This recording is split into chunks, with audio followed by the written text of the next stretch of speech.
Kalau di sekolah itu kita diajarkan untuk mengajarkan anak itu untuk mandiri, supaya mereka itu jadi mandiri dalam be responsible for their own learning. Jadi kalau mereka mau nanya pertanyaan atau apa gitu, terutama saat e-learning ini ya, dan saat mereka punya gadget depan mereka di kelas, nah mereka itu kita sering push untuk coba Google dulu gitu. Sebelum tanya coba Google dulu gitu.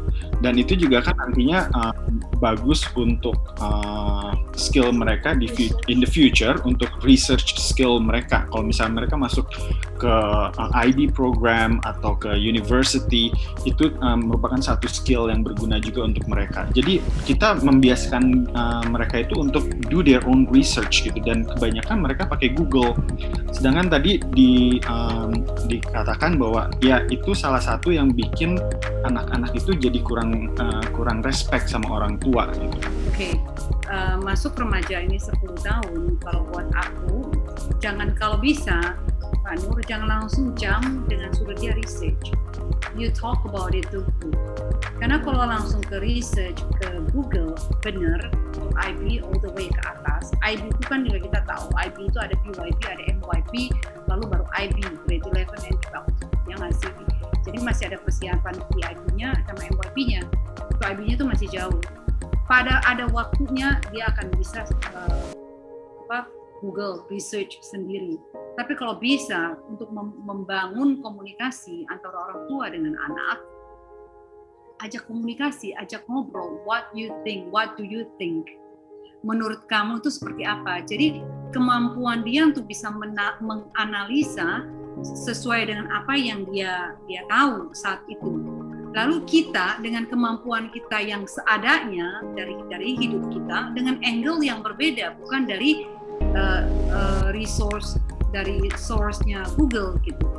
Sederhana, misalnya dia kepengen tahu bagaimana sih beras, misalnya beras itu berapa macam misalnya. Ya gampang, kamu ketik misalnya padi itu ya, itu kamu rice gitu.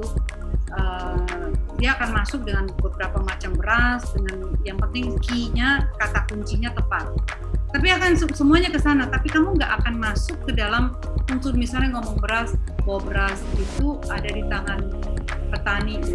Bagaimana kita bisa mengimajinasikan kalau kita pernah ke sawah, gitu ya, kalau nggak tahu deh, Panduni lagi di mana nih, kota besar mungkin ya, anak-anak nggak pernah lihat sawah.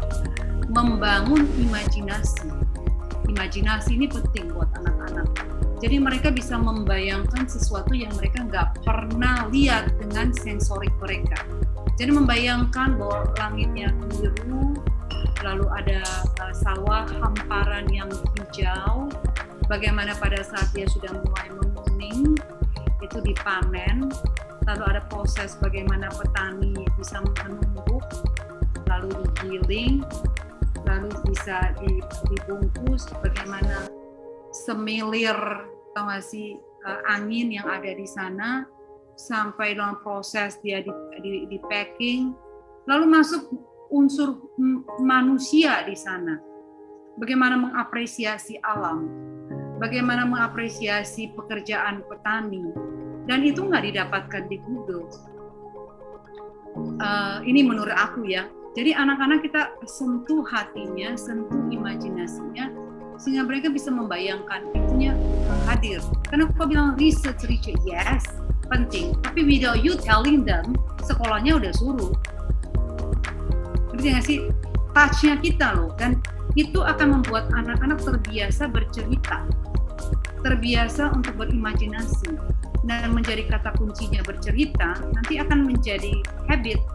Anak-anak terbiasa untuk mengungkapkan apa yang terjadi dalam keseharian dia akan bisa cerita gitu loh. Oh oke, tahu nggak sih Dek, hari ini aku ketemu sama ini.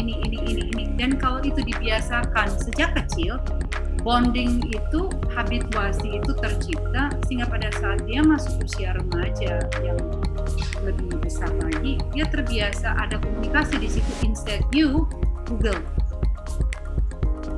Gitu loh. Nah, ciptakan ritual-ritual ini loh. Dan pada saat you bisa memberikan cerita yang tidak bisa diberikan oleh Google, anak itu akan kangen dengan conversation with you karena dia nggak bisa dapatkan. You met that humanis feeling itu tertanam di sana, nasionalismenya tertanam di sana. Jadi dia juga bisa miss home, tau nggak sih? Kita bisa masuk ke kultur di situ, bisa masuk budaya.